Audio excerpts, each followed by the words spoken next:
Well, unsurprisingly, the migrant hotel story runs on and on. Protests again today in Epping, outside the Bell Hotel. Interestingly, this time, it's less about the individuals in the hotel and what they're accused of, and it's more about the way Essex police have organised things. And I have to say, can you imagine if there was a Palestinian march through London and there was a counter-Jewish march to it? Can you imagine that the police would escort the Jewish march up to the Palestinian march to meet them face to face? Of course they wouldn't, because they would know that violence would erupt. And yet that is exactly what happened in Epping a couple of days ago, and people are pretty furious about it. We also learnt today, it was a Daily Mail story, that these asylum seekers are given what are called Aspin cards. They get about 40 quid a week to spend on an Aspin card, and we learnt that in the last year, 6,500 of these young men have been using the money to spend in betting shops. And I have to say, every story that comes out around these undocumented young males coming into Britain, about the cost of it, about what it all means, is pushing people to a point, I think, of increasing anger. So how much more of this can the public endure? Love to get your thoughts. Farage at gbnews.com. I am joined in the studio by Fiona Lali, campaigns coordinator for the Revolutionary Communist Party, though I suspect that is past tense, given what's happened with Jeremy Corbyn today, but we'll talk about that. I'm joined by Lord Glasman, Labour peer and leader of the Blue Labour movement, and Linda Duberley, for the first time on this programme, long-time journalist and broadcaster, worked for many channels over the years. Let's start with the view of revolutionary communist Corbynista. Do you understand, Fiona, why the protest began outside the Bell Hotel just a few days ago? Yeah, I do understand. These protests are the result of capitalist media and capitalist politicians like yourself. Capitalists? Spending all of their political career. I mean, your political career is really built on weaponising the fears and the insecurities that people have in their lives. What, being raped? And horrific things, the most horrific things that can happen to people. You weaponise these events for your political career, which is built on lies, and you say that the problems, the source of all of this comes from other poor people in society, rather than the real criminals, the biggest criminals, the people who are responsible, not just for horrific individual acts of violence, but the systemic violence that people face every single day as a result of austerity, so if you as were a result mum, of the cost of living crisis. If you were a mum... And that's the result of capitalism and Starmer. No, this has got nothing... That's what you're distracting. Let me distracting from Look, it's Fiona, it's all good textbook stuff, but I'm going to put a human point to you, right? A non-political point to you. If you were a mum living in that part of Essex, and you knew that a young male, undocumented male, God knows where he came from, had been charged with sexually assaulting a 14-year-old girl, would you as a mum in that part of Essex be happy to let your teenage kids out? Of course, it's a horrific thing that has happened. Would you be happy? Can say that. Answer my question. It's not very profound to say that rape or assault is a bad thing. Everyone can agree on that. So would you as a mum... If you were genuinely concerned... No. Would you as a mum... Would you as a mum living in Epping be concerned about what was going on? I'm sure many mums are concerned. There are many people on these protests are concerned. Some of them, we can say, are not just concerned. Some of these people are verified neo-Nazis, right? Fascists. I like Antifa with masks chucking bottles at the police. And you're weaponising that concern. No, I'm not. You're weaponising that concern. I'm sorry, and by doing these lies, you're defending the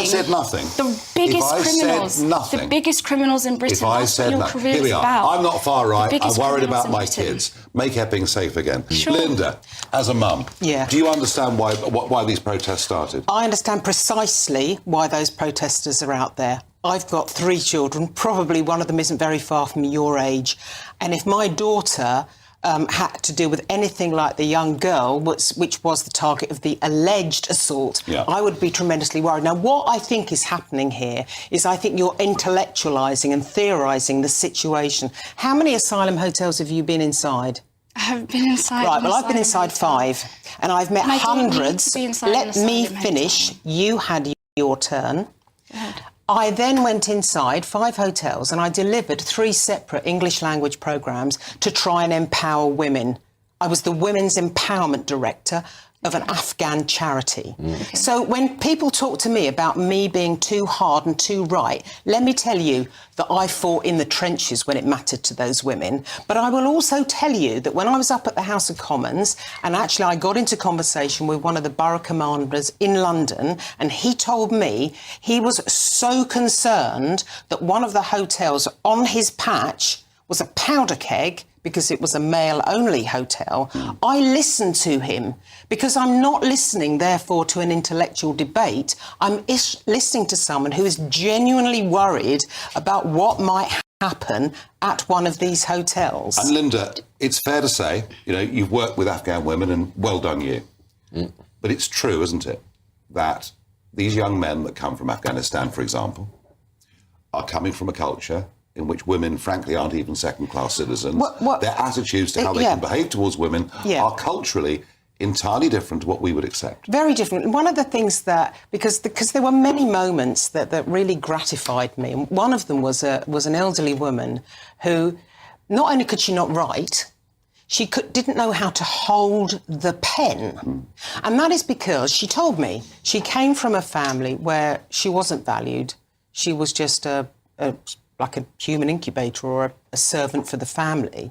The first time she saw her name written down on a piece of paper, she cried. Wow. So I was dealing with people like that. So it matters to me. It matters enormously to me. I don't think it does. I think you're trying to tell us... Are you saying Linda's wrong in what she's saying? I think that you're trying to pretend that you have a genuine solution or a genuine cure. That's extraordinary. For the problems that is extraordinary to say that to me. Religions. Extraordinary. And I'm here because I want to say the truth. I agree that Britain is a powder keg. You said...